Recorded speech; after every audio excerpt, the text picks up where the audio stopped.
Amigos do Centro Espírita Allan Kardec. Estamos aqui hoje para falar com todos sobre um tema do Livro dos Espíritos. O Centro Espírita Allan Kardec tem um carinho, eu tenho um carinho muito especial por onde eu comecei, na época da Mocidade Espírita. Alguns já sabem. Isso, acreditem ou não, tem 50 anos. Foi no ano de 1976. Parece que foi ontem, né? Aprendemos muito, mas estamos aqui hoje retribuindo a gentileza da grande aprendizagem ao longo dos anos. Vamos falar sobre a influência dos espíritos nos acontecimentos da vida, do Livro dos Espíritos, pergunta 525 a 535. Companheiros do SEAC, espero que nesse estudo a gente possa fazer uma reflexão do quanto é importante entendermos que as nossas formas de pensamento, elas vão serem a chave para nos orientar e entendermos que as nossas parcerias, elas estão associadas a isso.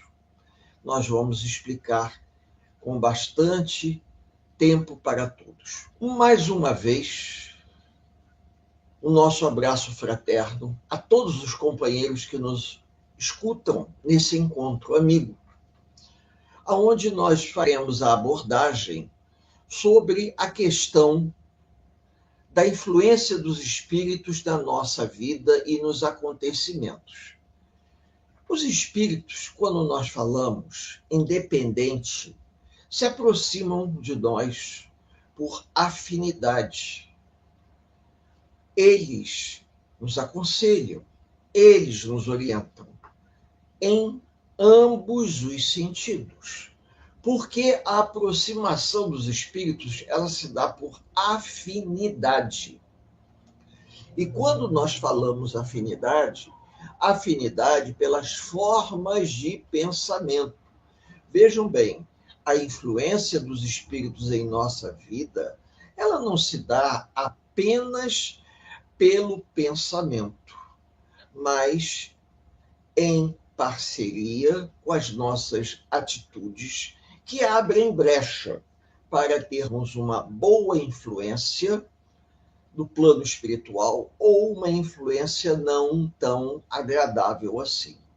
Porque a nossa sintonia com os desencarnados estará relacionada diretamente aos tipos de pensamento que nutrimos. Esse é o ponto principal. Eu me lembro quando eu estava na época da Mocidade Espírita, um companheiro do Centro Espírita, Eurípides Barçanufo, lá da Barra, chamado Antônio Carlos, João Carlos, melhor, se não me falha a memória.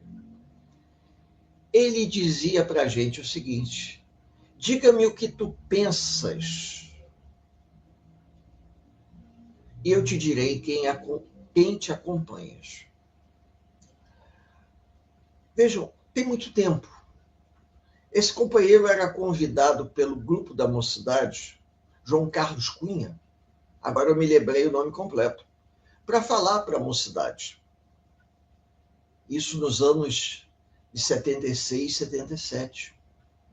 Ele já era um companheiro atuante. E ele dizia: tomem cuidado com as formas de pensamento, que naturalmente nós nutrimos, porque somos levados pelas nossas afinidades naturais.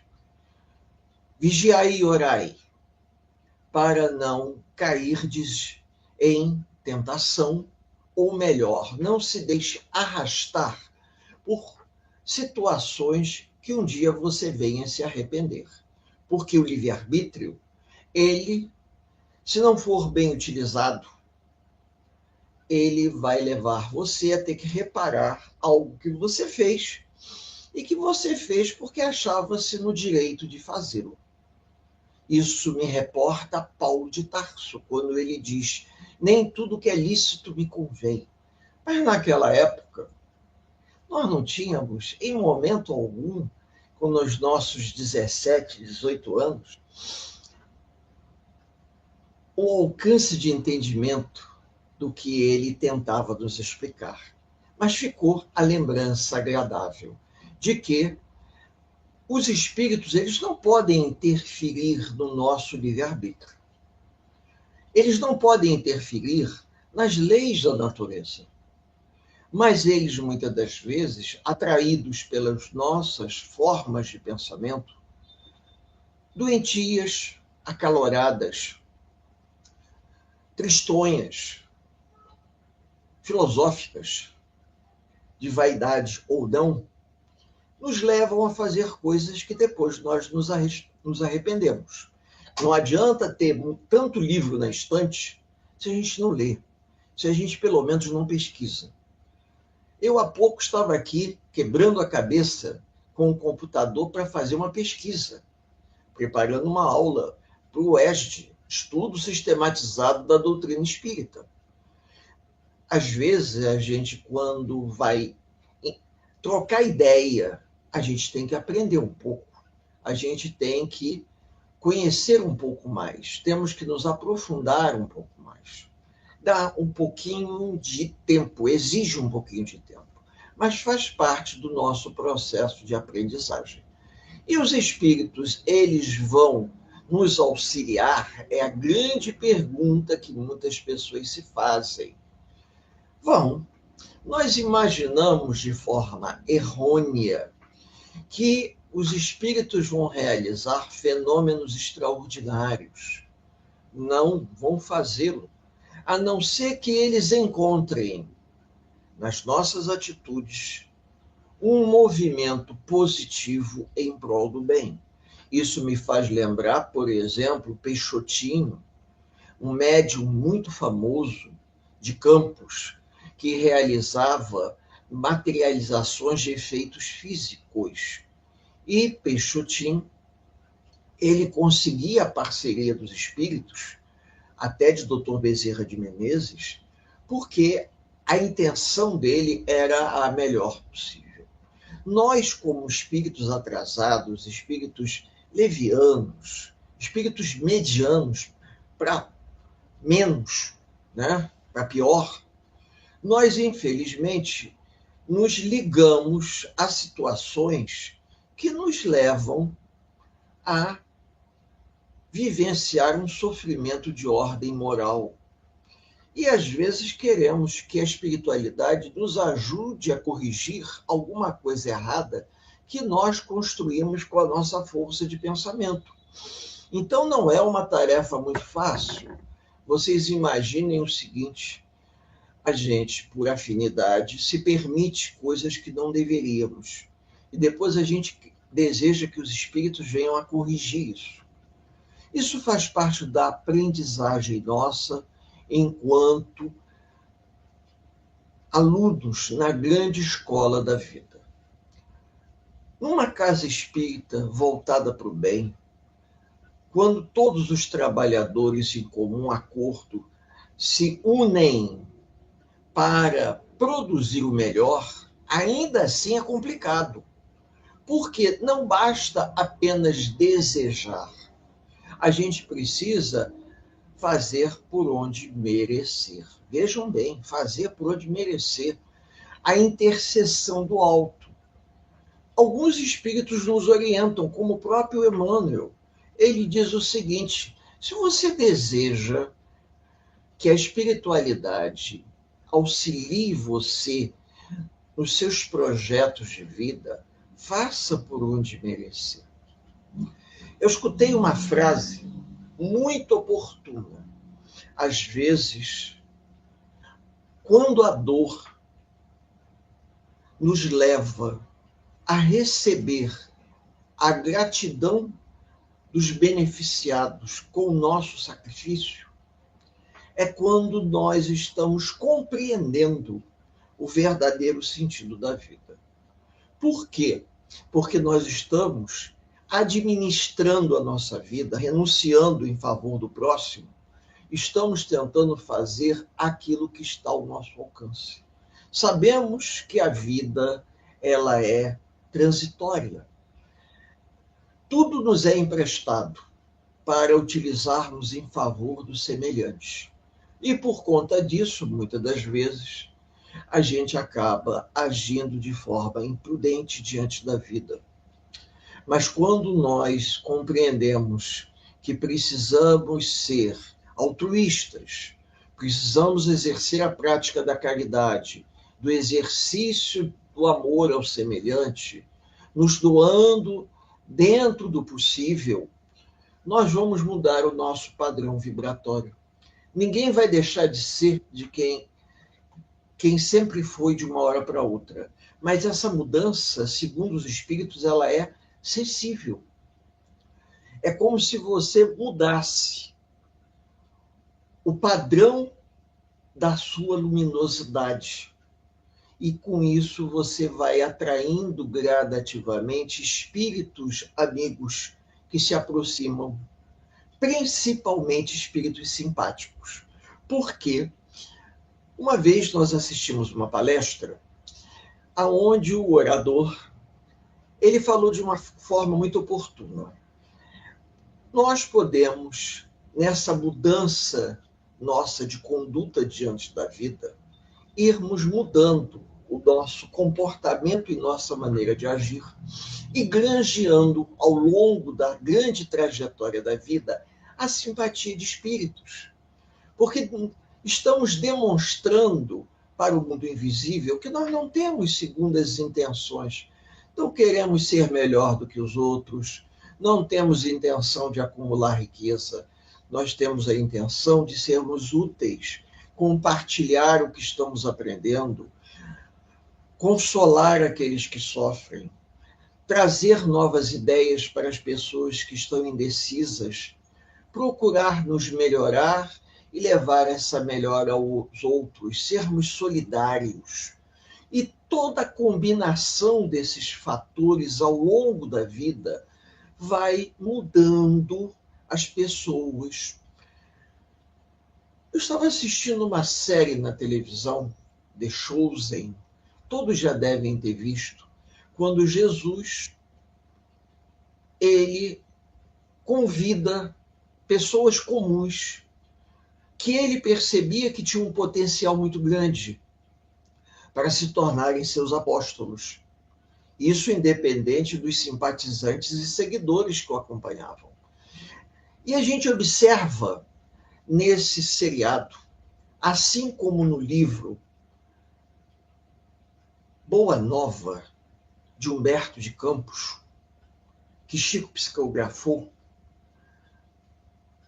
passagens muito interessantes que mostram que as pessoas que cercavam Cristo eram pessoas comuns. E Jesus vai educando essas pessoas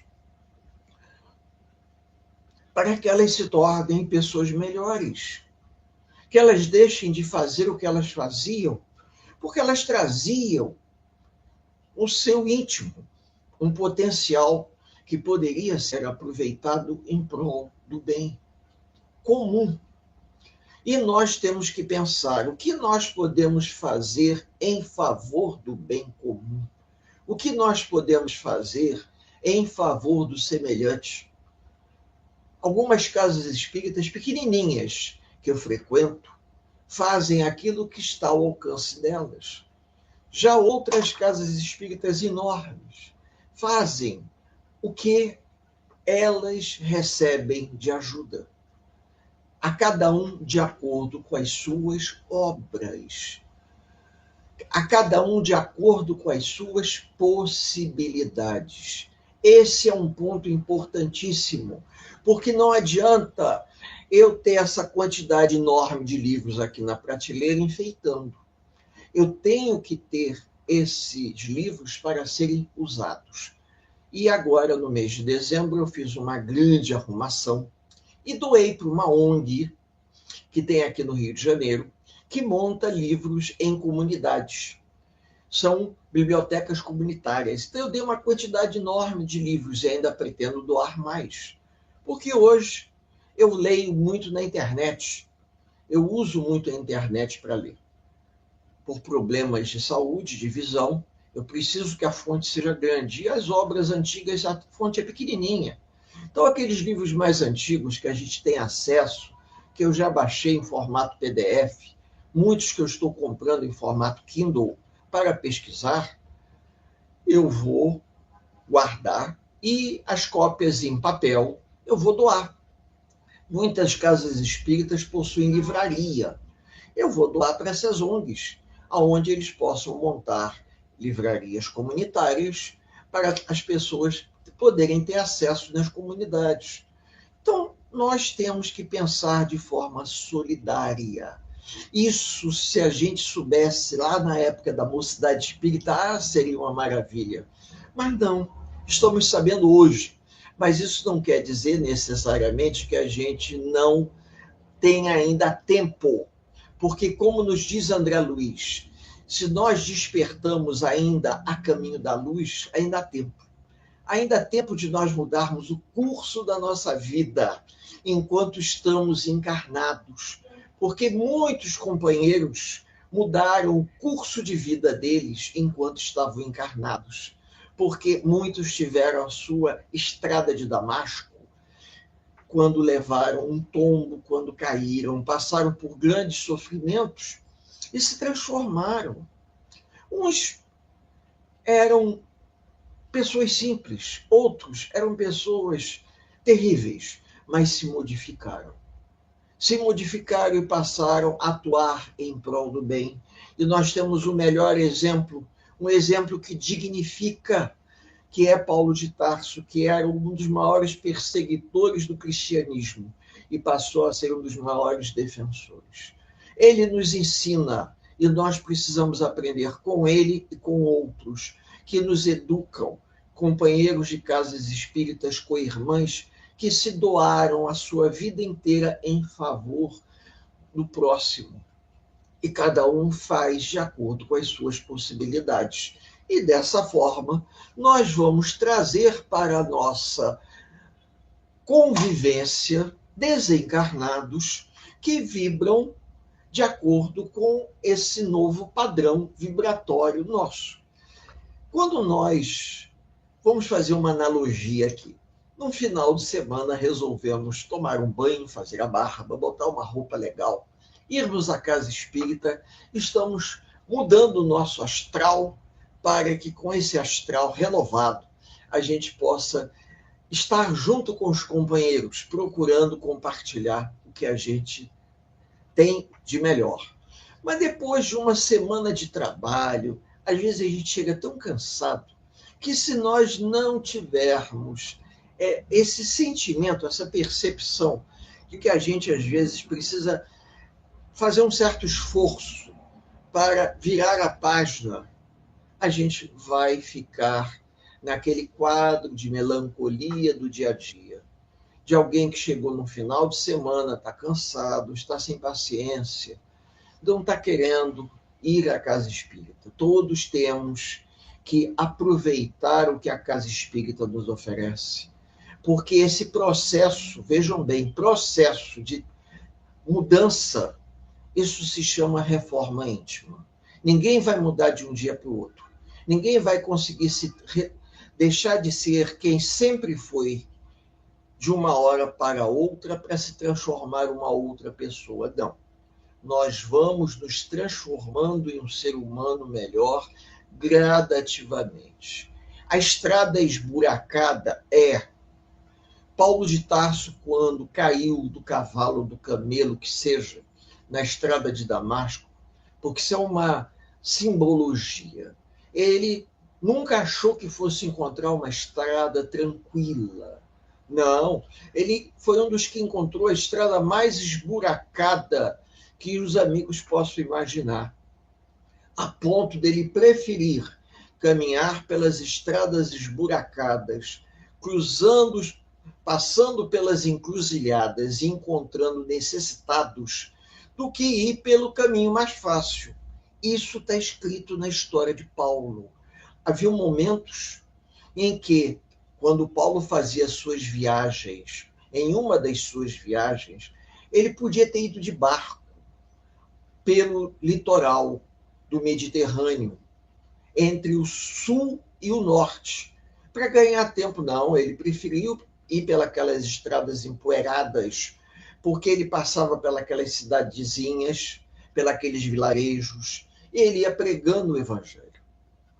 Então, ele percebeu que, às vezes, faz parte a estrada ser esburacada, faz parte os obstáculos.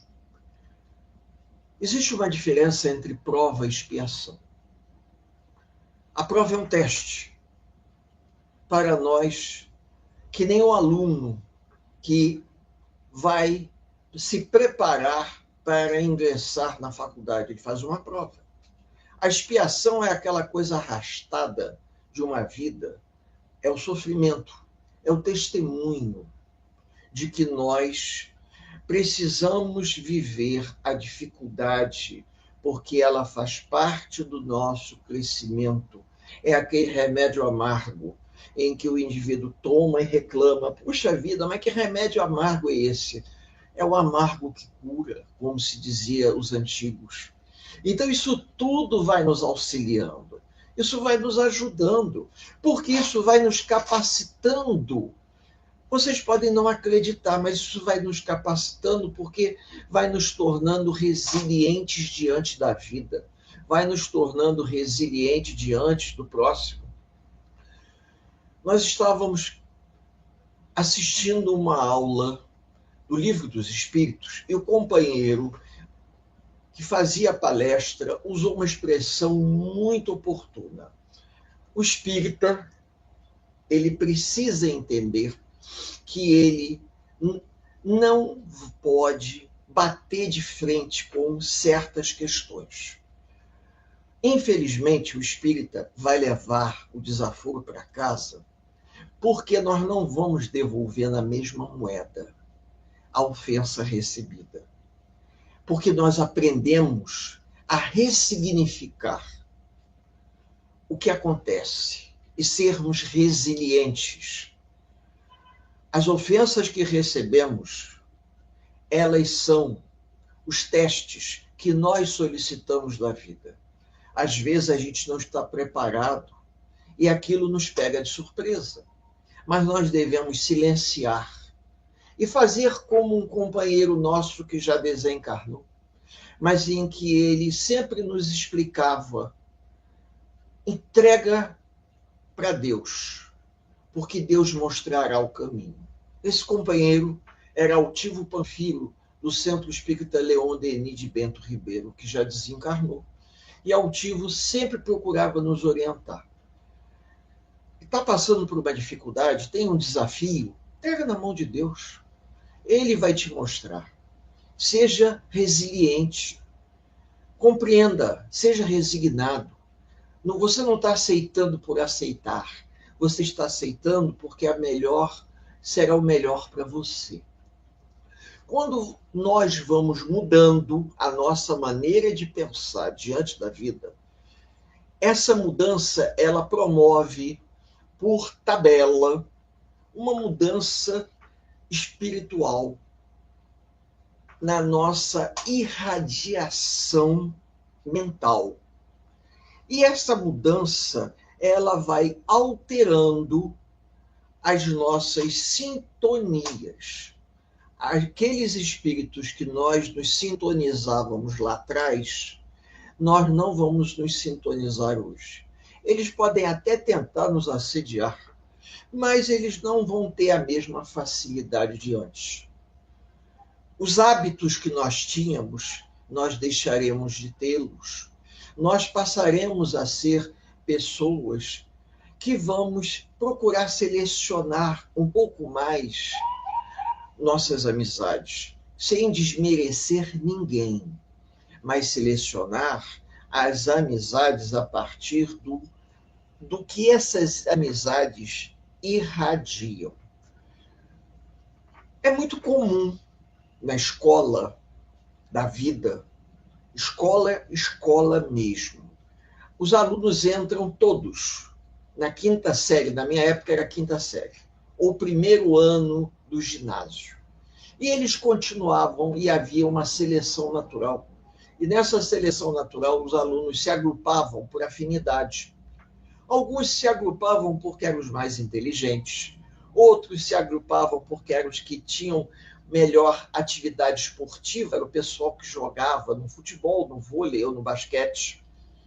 Outros gostavam de teatro, e isso representam as afinidades. Então, com o passar do tempo, quando o pessoal foi para o ensino médio, curiosamente, eles começaram a se identificar no ensino médio pelas suas aptidões.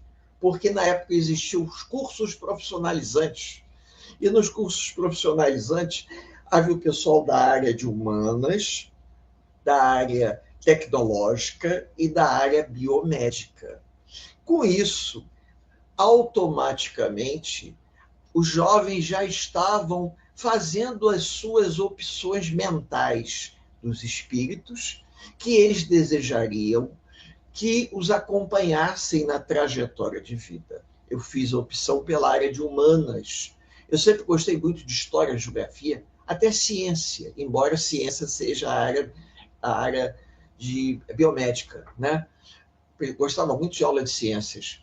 E isso tudo foi nos ensinando, nós fomos aprendendo. E hoje a gente se dedica muito à doutrina espírita, eu gosto muito da pesquisa, mas ainda eu confesso para os amigos aqui, eu sou um pouco preguiçoso. Sou um pouco preguiçoso, porque às vezes a gente gosta de encontrar a resposta rápido e faz parte pesquisar. Da mesma maneira, porque quando eu estou pesquisando, eu encontro coisas em que outro momento eu estava procurando e não encontrei. Então vejam, isso serve até como uma recomendação. E quando os espíritos percebem que nós precisamos de uma ajuda, porque nós vamos, aquele assunto tem uma certa urgência, é incrível. Às vezes eu estou procurando um assunto e eu não me lembro em qual dos livros que está aqui. Não lembro. Aí, de repente, o livro me vem à mente. Eu olho para a estante, mas como é que eu vou ver em que posição, porque não são só essas duas aqui, não, tem mais. São 5 estantes. Como é que eu vou encontrar isso? Eu precisava disso para agora. Parece que eles me apontam e eu vou direto. Eu falei, gente, que coisa impressionante. Parece que uma mão invisível apontou para mim a posição do livro na prateleira. Isso já aconteceu várias vezes. A ponto das vezes eu ficasse meio surpreso. Sabe? Sabe quando dá aquele arrepio no braço? Tipo assim, passou um desencarnado por aqui? Algo mais ou menos assim, como quem diz, eles estão apontando para você o livro, para você completar o seu exercício, porque essa informação ela é relevante e você não vai ter tempo. Então, eles estão dando uma dica para facilitar. É que nem um localizador, né? Então, eles estão me ajudando nesse aspecto, até porque eu acredito que tem algum amigo desencarnado que costuma dar uma força. Com isso, a gente vai apresentando para todos os companheiros ideias que vão serem facilitadoras do nosso processo de melhora. Então, quando nós estamos trabalhando, todos devem se lembrar, me veio agora, por acaso, aquele filme Los Angeles, A Cidade dos Anjos, com Nicolas Cage, aonde os anjos, todos aqueles indivíduos com sobretudo, né, parecendo baterista de rock, eles intuindo as pessoas. Uma visão espiritualista norte-americana do início dos anos 90, que mostra de forma clara que os espíritos nos ajudam, Sim, de acordo com a sintonia nossa. Mas, infelizmente, como a gente, quando fala a palavra sintonia, a gente não necessariamente não está dizendo que tipo de sintonia é, isso, novamente, eu trago à tona a orientação de João Carlos Cunha. Diga-me o que você está pensando, e eu te direi quais os espíritos que se sintonizam mentalmente com você. Então, com base nisso, tá? Eu me lembro que eu preciso, é importante que antes mesmo de um estudo como esse, que eu faça uma prece silenciosa, para que eu possa criar uma ligação mental com as esferas mais elevadas. A prece deve ser feita sempre antes e depois. Por isso que na casa espírita, quando o dirigente realiza a prece e a leitura da página inicial de harmonização, é para que o orador ele se sintonize com, não precisa ser lá em cima, pode ser aqui do lado, né? Aqui ao lado ou atrás, não importa, porque para o espírito é indiferente a localização, porque ele se encontra numa dimensão diferente, pode estar até superposto aqui, de forma a atuar em prol do bem. E essa atuação, ela acontece das formas mais possíveis e imagináveis. Nos livros de André Luiz, nós temos um exemplo perfeito. Qual é o exemplo? Pessoas que passam por dificuldades e realizam preces intercessórias, que não é nem para ela. A história no livro Os Mensageiros ou Missionários da Luz, não me lembro assim de repente, em que um neto de uma senhora, na Inglaterra, um garoto, eu acho que de 4 ou 6 anos no máximo, esse menino faz uma prece pela avó, que estava doente. A prece do menino atinge esferas tão elevadas que chega a nosso lar. E os espíritos que estavam se organizando para uma caravana pararam a caravana para auxiliar. André Luiz ficou surpreso, porque ele esperava que fosse um adulto.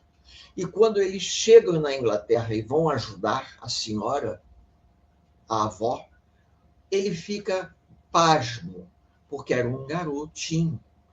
Mas o garotinho era um espírito imortal, como ele, como todos nós, com muita experiência, bagagem de vida e méritos. E esses méritos davam a esse menino condição de pedir ajuda pela avó. E aí André Luiz ficou curioso para saber por quê, se ela já era uma senhora idosa. Aí o mentor explicou. Ela é uma senhora idosa, mas a tia dele, irmã da mãe, está esperando uma menina. E segundo a programação espiritual, essa menina, quando nascer, ela vai vir a gostar muito dele. Eles vão ter uma diferença entre 4 a 6 anos no máximo, que eu não me lembro a idade do garoto, e eles vão se casar. E dentro da programação, eles vão receber vários espíritos como filhos.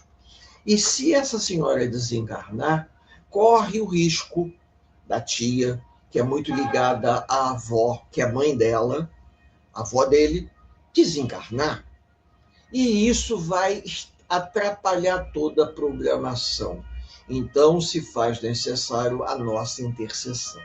Então, vocês vejam que os espíritos atuam na natureza muito mais do que nós podemos imaginar, mas eles não podem ir contra as leis morais da vida.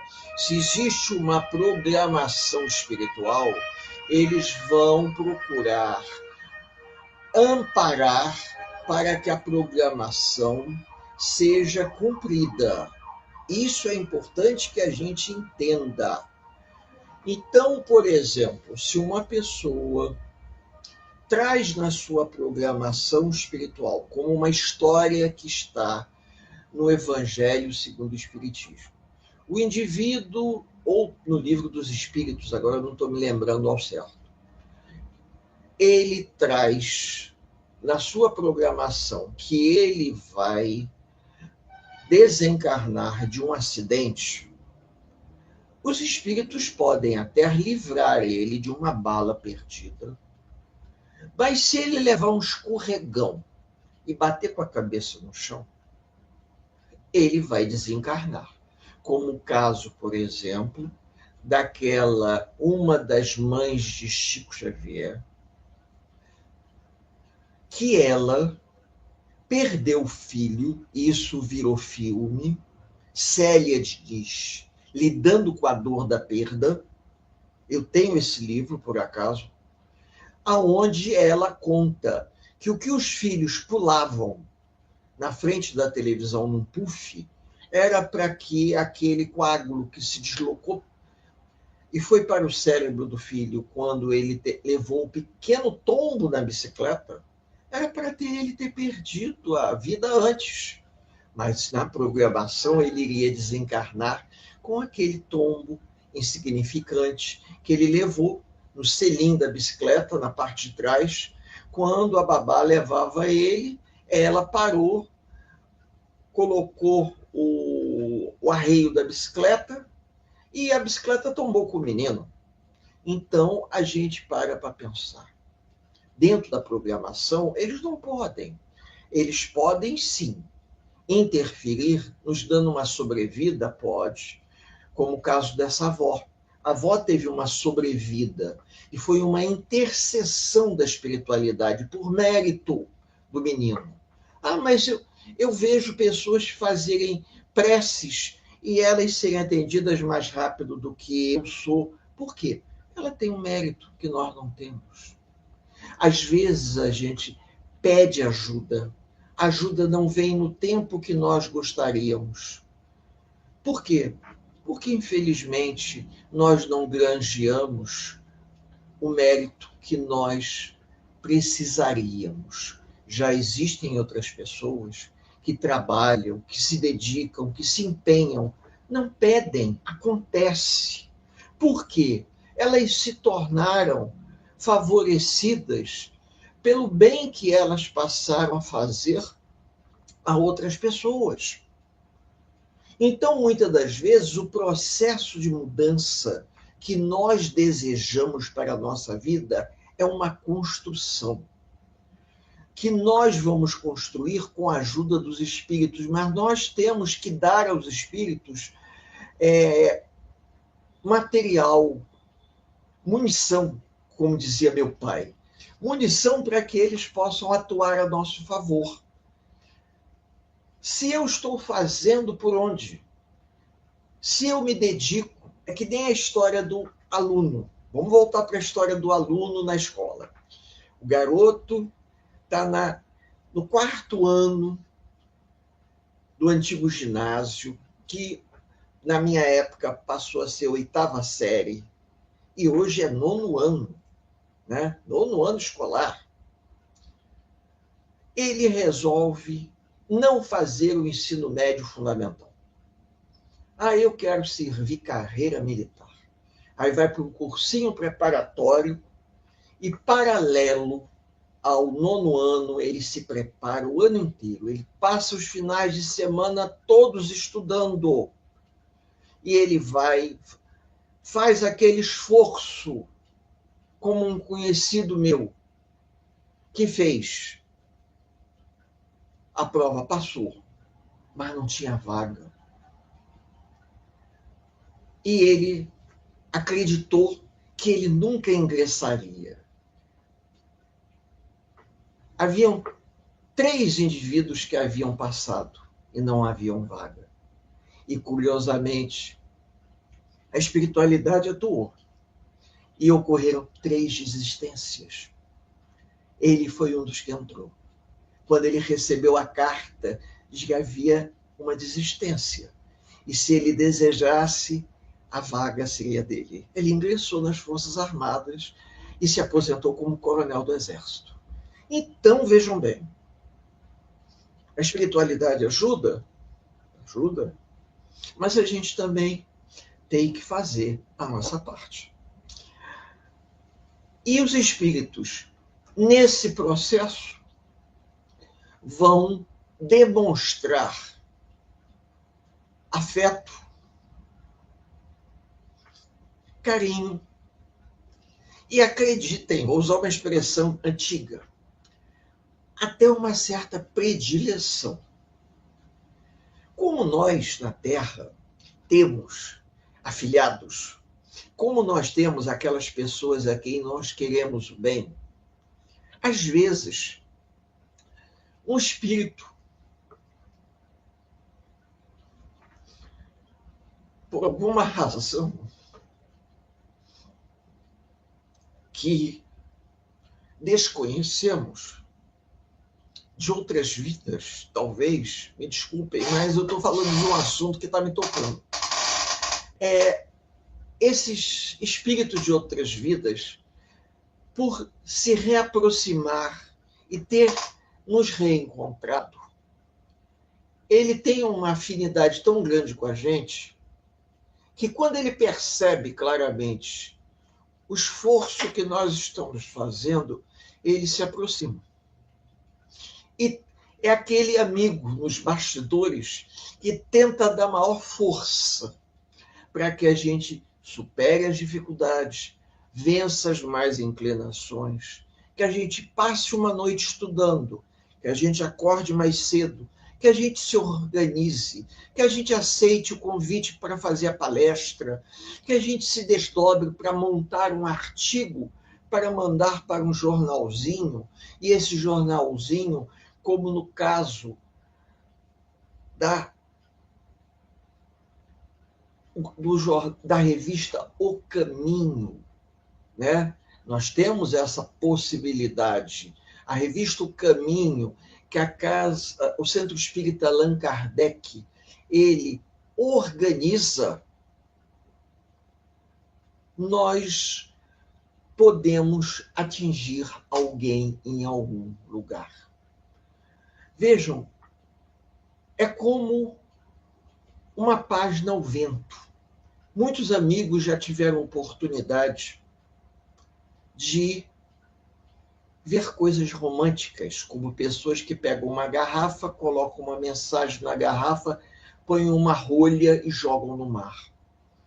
Eu vi um caso muito interessante que está na internet, só não salvei o link, mas hoje, com as facilidades, a gente encontra. Uma moça que foi procurada, eu não sei se foi na Europa, França, que uma antepassada dela colocou numa garrafa uma carta, dando detalhes. Arrolhou, jogou no mar. Alguém encontrou, abriu. Muito tempo depois, com as informações detalhadas, aquilo despertou a curiosidade, as pessoas saíram pesquisando, descobriram que aquela senhora tinha uma descendente e conseguiram localizar a descendente dela, entregaram a carta para ela. Quem não nos garante, de uma forma romanceada, que essa descendente seja ela mesma? Ela mandou uma carta para ela própria. E os espíritos ajudaram isso, para que ela pudesse dar um testemunho de que, quando nós desejamos, toda via é de mão dupla. Isso representa a lei da ação e reação. Nós colhemos aquilo que nós plantamos. Que a gente possa se lembrar sempre disso, porque estamos aqui para aprender a fazer o bem e nos melhorarmos. Eu convido os companheiros para o final desse nosso singelo encontro, em que nós abordamos as ideias, não propriamente as perguntas, mas as ideias da pergunta 525 até a pergunta 535, tá? Porque os espíritos, da mesma forma que se aproximam, eles podem se afastar. Depende muito da gente. Depende muito do que nós desejamos. depende muito daquilo que nós buscamos. Convido a todos, nesse momento, elevarmos o nosso pensamento em prece, rogando a Deus que nos auxilie. Que nos auxilie e que esse nosso singelo bate-papo, porque isso é um bate-papo, isso não é uma palestra, não é uma live, isso, live e palestra são para grandes oradores, como Antônio Carlos Cunha e outros que eu conheci, realizavam, que nos tocavam profundamente quando eles falavam. Convido a todos a fechar os olhos, elevarmos o pensamento em prece, em agradecimento. Deus, obrigado pela bênção da vida. Obrigado pela oportunidade de sermos úteis. Obrigado por ainda termos a chance de trabalharmos em prol do bem, fazendo alguma coisa para tocar alguém em algum lugar, em algum momento. O nosso objetivo é o melhor possível. Não desejamos colher nada além do necessário para concluirmos essa encarnação melhor do que aqui chegamos. Que a paz do Divino Mestre permaneça junto a todos nos dois planos da vida que se encontram, por hoje, agora e por todo sempre. Deixo meu grande abraço fraterno a todos. Até um próximo encontro. Até um próximo bate-papo. Amigo, que Jesus nos abençoe. Por hoje, agora e por todo sempre. Que assim seja.